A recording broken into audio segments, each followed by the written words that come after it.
دویمه سپاره 11 نمبر رکوع او سوره بقره 20 نمبر رکوع. دویمه سپاره 11 نمبر رکوع، سوره بقره 20 نمبر رکوع. بسم الله الرحمن الرحیم. یسألونک، اے محبوب علیہ السلام تانا تپوس کئی عن الشهر الحرام، حرمت والو میاشتو متعلق قتال فیہ، پدی حرمت والو میاشتو کی جنگ کول. قل ورتو فرمایا قتال فیہ کبیر، پدی کی جنگ کول لویا گناہ لری. وصدو عن سبیل اللہ، ورسر اللہ للارین من کول لویا گناہ. وکفر به، او انکار کول اللہ لذات نداهم لویا گناہ دا. والمسجد الحرام، او مسجد حرام نہ خلق منع کول لویا گناہ دا. و اخراج اہلہ منہ، او ددی اوسیدن کی بہر کول لدے اللہ لکورنا اکبر عند اللہ، اللہ پنز لویا گناہ دے. والفتنتو، او فتنہ اکبر من القتل، دا فتنہ فساد لویا گناہ دے لقتلنا. ولا یزالون، ہمیشہ بد یقاتلونکم، تاسو سر بجنگ کئی حتی یردوکم، چدوی تاسو گرزوی عن دینکم، دا دین دستاسونا. ان استطواعو کچرت دوی وس ورسی. ومن یرتدد منکم، او سوک ہم چلستاسونا و گرزیگی عن دینی لخپل دیننا. فیمت، پس دے مرشی، وہو پدا سے حال کے کافرون چدائے کافری. فاولائک، پس دکا اغا خلق تی حبتت اعمالهم، چدوی عملون برباد شول، زی شول فی الدنیا والآخرہ، پا دنیا پا آخرت کے. واولائک اصحاب النار، دا خلق اور والدی، ہم فیہا خالدون،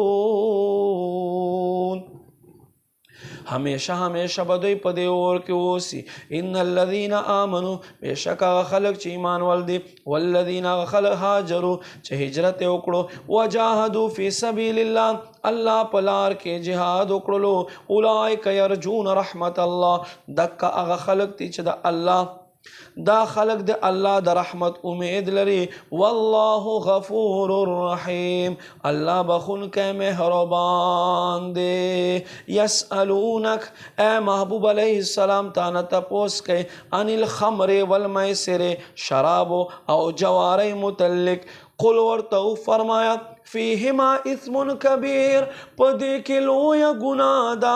ومنافع للناس، او ظاہری فائدے دے. و اثمہما، او گناہ دا دے چدا اکبر من نفعہما، دا دے لگٹنا لویا دا.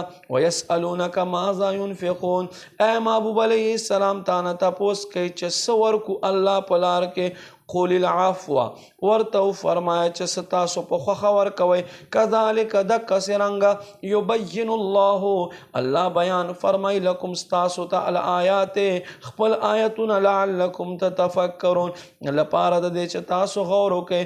فی الدنیا والآخرہ، پا دنیا پا آخرت کے. ویسألونک تانا تپوس کے محبوب علیہ السلام عن الیتاما، یتیمانانو متعلق.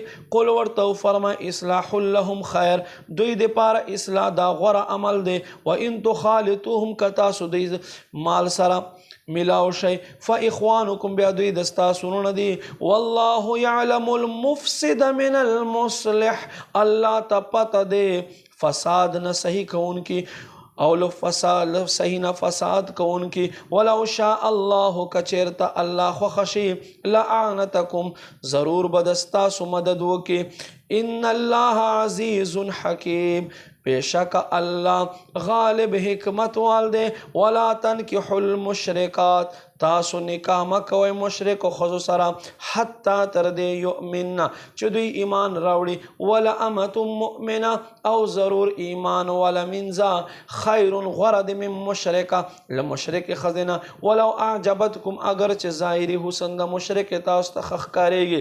ولا تنکحوا المشرکین، تاسو نکاح مکوئی مشرکین سر. حتی یؤمنو، تردے پوری چدوی ایمان راوڑی. ولا عبد مؤمن، او مؤمن غلام خیر غرد من مشرکین د مشرک آزاد سړینا ولو اعجبکم اگر چې تاسو ته په ظاهره خیسته ښکاري اولئک يدعون الى النار دا خلق اور ته انسان را بلی والله يدعو الى الجنه الله بلنه کوي جنت والمغفرت او بخنه باذنه په خپل حکم سره ويبين آیاته بیانوي خپل آیاتونه للناس لپاره د خلکو لعلهم يتذكرون لپاره د دې چې دا خلق دیان وکړي